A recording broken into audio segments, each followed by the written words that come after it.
શું મત છે આ મામલે? પારસ જોશી. જી આચાર્ય સાહેબ, ચોક્કસપણે તમે જે વાત કરી એ પ્રમાણે ક્યાં એક રાજકીય મુદ્દો નથી. આ ગુજરાતની અને દેશની સમગ્ર જનતાને સ્પર્શતો મુદ્દો છે. અને તમે જેમ અગાઉ બી કીધું precaution is better than cure, આ વસ્તુ એવી છે. હવે જે ચાંદીપુરા વાયરસ જે છે, આપણે જેમ બધા તજજ્ઞ ડોક્ટરો સાહેબે જે રીતની વાત કરી કે આ જે વાયરસ છે જૂનો છે, જે રીતે 1965 જે મહારાષ્ટ્રના એક નાનકડા ગામમાંથી આવેલો હતો અને અત્યારે જે છે ગુજરાતના મોસ્ટ ઓફ તો અત્યારે ઉત્તર ગુજરાતમાં વધારે દેખાઈ રહ્યો છે અને તમે જે માહિતી આપી એ પ્રમાણે રાજકોટમાં બી દેખાઈ રહ્યો છે. તો કોંગ્રેસ તરફથી જી અમદાવાદ સુધી બી પહોંચી ગયો છે. એટલે કોંગ્રેસ તરફથી લોકોને બી એ અપીલ છે કે ચોક્કસપણે તમારા હેલ્થનું ધ્યાન રાખો, ખાસ કરીને 9 માસથી લઈને 14 કે 15 વર્ષના જે બાળકો જે છે કે જેમનો ઇમ્યુનિટી પાવર જે છે એ થોડો ઓછો હોય છે. એટલે આ જે સેન્ડફ્લાય જે માખી જે છે કે જે સામાન્ય માખી કરતા 5 ગણી જે છે નાની હોય છે. હવે તમે નરી આંખે બી જોઈ શકે એ રીતની પરિસ્થિતિ ક્યારેક હોતી નથી. તો ચોક્કસપણે એ જયારે આપણા પર કરડે, નાના બાળકોને કરડે છે અથવા તો એના જે લક્ષણો જેમ ડોક્ટર સાહેબે બધાએ કીધા કે તમને તાવ આવે કે તમને શરદી થઈ જાય, માથું દુખે, ઝાડા ઉલટી થઈ જાય, તો તાત્કાલિકપણે નજીકના જે બી સારવાર કેન્દ્રો છે ત્યાં આગળ જઈ અને તેની સારવાર લેવી જોઈએ. અને આ સાથે સાથે જે ગંદકી જે ફેલાતી હોય છે, વરસાદનું મોસમ છે એટલે વરસાદની મોસમની અંદર બી જ્યાં જ્યાં બી પાણી ભરાય છે, ટાંકાની અંદર પાણી ભરાય છે, ખુલ્લા મેદાનોની અંદર પાણી ભરાય છે કે ઘરની અંદર કોઈ બી એવી જગ્યાએ પાણી ભરાતા હોય અથવા તો કાચા મકાનો હોય અથવા તો કાચી જે દિવાલો હોય જ્યાં આગળ એની અંદર તિરાડો હોય, એની અંદર આ ખાસ કરીને મચ્છરો છે ત્યાં આગળ ઈંડા મૂકે છે. તો એવી જે કાચી દિવાલો જે છે, કાચા મકાનોની તિરાડો પૂરવી જોઈએ. અને આપણે જે રીતે આખા બાયના કપડા પહેરી અને ખાસ કરીને એને સાહેબે જે કીધું કે મોસ્કિટો રિપેલન્ટ જે છે અથવા તો મચ્છરદાનીની અંદર આપણે સૂવું જોઈએ કે જેથી કરીને આપણે જે છે મચ્છરથી અને માખી આ જે છે એનાથી આ વાયરસથી, ચાંદીપુરા વાયરસથી બચી શકીએ.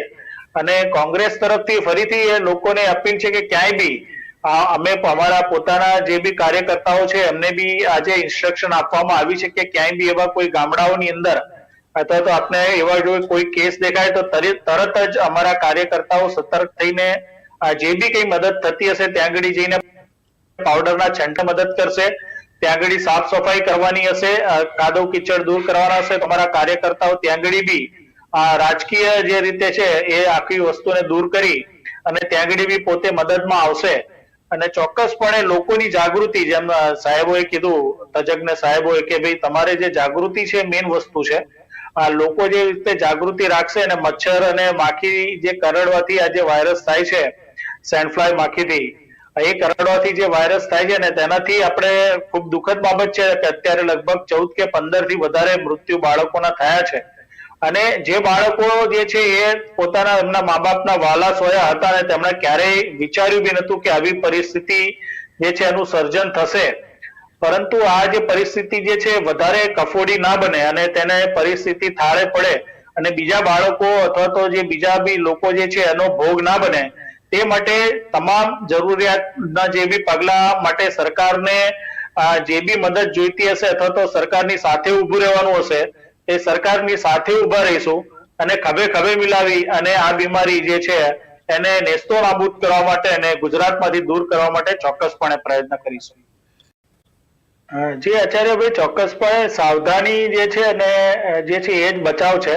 આની અંદર જે છે આપની ચેનલ મારફતે ફરીથી રિપીટ કરું છું કે આસપાસ તમે જ્યાં બી રહેતા હો તેની આસપાસ ચોખ્ખાઈ રાખો. ક્યાંય બી પાણી ભરાતું હોય તો એ પાણી જે છે એ ભરાતું પાણી દૂર કરો. ક્યાંય કાદવ કીચડ હોય તો એ કાદવ કીચડની જગ્યા જે છે એને દૂર કરો.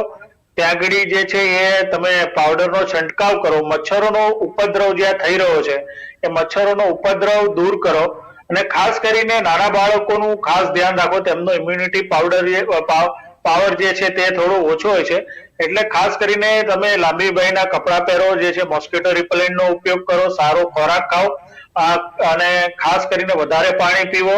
અને જે બી આવા જો લક્ષણો દેખાય, તાવ છે કે ઉધરસ છે કે ઝાડા ઉલટી થયા હોય, કારણ કે આ જે લક્ષણો જે સીધો મગજને ઇફેક્ટ કરે છે, મગજને ટાર્ગેટ કરે છે, તો તમે જે છે ચીલાચાલુ મેડિકલ સ્ટોર્સમાં જઈને દવા લાવો અને એમ કહો કે આ બીજે દિવસે મટી જશે, એવી કોઈ બી તમે જે છે બેદરકારી રાખતા નહીં. અને ચોક્કસપણે જેવા બી આ લક્ષણો દેખાય એટલે તાત્કાલિકપણે તમે જે છે ડોક્ટરનો સંપર્ક કરો, નજીકની હોસ્પિટલનો સંપર્ક કરી અને જે બી જે છે એની જે તમારે કરવી પડે સારવાર એ તાત્કાલિક સારવાર કરો કે જેથી કરીને જે છે તમે આજે છે આ રોગથી બચી શકો. અને આની અંદર જેટલી સ્વચ્છતા આપણે પોતે રાખીશું આપણા ઘરની આસપાસ, આપણા સોસાયટીની આસપાસ, આપણા શહેરની આસપાસ, એટલો આ રોગ જે છે જલ્દી કાબુમાં આવશે. જી આચાર્ય. જી